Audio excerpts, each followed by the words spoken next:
राजा और उसका बेटा। काफ़ी समय पहले की बात है। प्रतापगढ़ नाम का एक राज्य था। वहाँ का राजा बहुत अच्छा था, मगर राजा को एक सुख नहीं था। वह यह कि उसके कोई भी संतान नहीं थी और वह चाहता था कि अब वह राज्य के अंदर किसी योग्य बच्चे को गोद ले, ताकि वह उसका उत्तराधिकारी बन सके और आगे की बागडोर को सुचारू रूप से चला सके।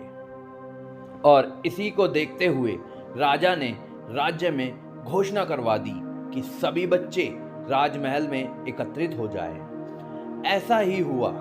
राजा ने सभी बच्चों को पौधे लगाने के लिए भिन्न भिन्न प्रकार के बीज दिए और कहा कि अब हम 6 महीने बाद मिलेंगे और देखेंगे कि किसका पौधा सबसे अच्छा होगा। महीना बीत जाने के बाद भी एक बच्चा ऐसा था जिसके गमले में वह बीज अभी तक नहीं फूटा था, लेकिन वह रोज उसकी देखभाल करता था और रोज पौधे को पानी देता था। देखते ही देखते 3 महीने बीत गए। बच्चा परेशान हो गया।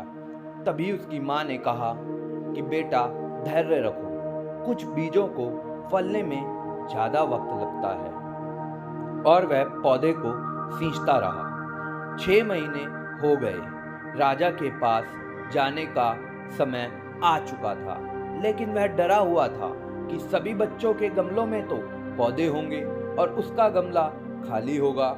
लेकिन वह बच्चा ईमानदार था और सारे बच्चे राजमहल में आ चुके थे। कुछ बच्चे जोश से भरे हुए थे, क्योंकि उनके अंदर राज्य का उत्तराधिकारी बनने की प्रबल लालसा थी। अब राजा ने आदेश दिया, सभी बच्चे अपने अपने गमले दिखाने लगे, मगर एक बच्चा सहमा हुआ था, क्योंकि उसका गमला खाली था। तभी राजा की नजर उस गमले पर गई। उसने पूछा, तुम्हारा गमला तो खाली है? तो उसने कहा, लेकिन मैंने इस गमले की 6 महीने तक देखभाल की है। राजा उसकी ईमानदारी से खुश था कि उसका गमला खाली है, फिर भी वह हिम्मत करके यहाँ आ तो गया। सभी बच्चों के गमले देखने के बाद राजा ने उस बच्चे को सभी के सामने बुलाया। बच्चा सहम गया और राजा ने वह गमला सभी को दिखाया। सभी बच्चे जोर से हंसने लगे। राजा ने कहा, शांत हो जाइए, इतने खुश मत होइए। आप सभी के पास जो पौधे हैं वो सब बंजर हैं। आप चाहे कितनी भी मेहनत कर लें, उनसे कुछ नहीं निकलेगा। लेकिन असली बीज यही था।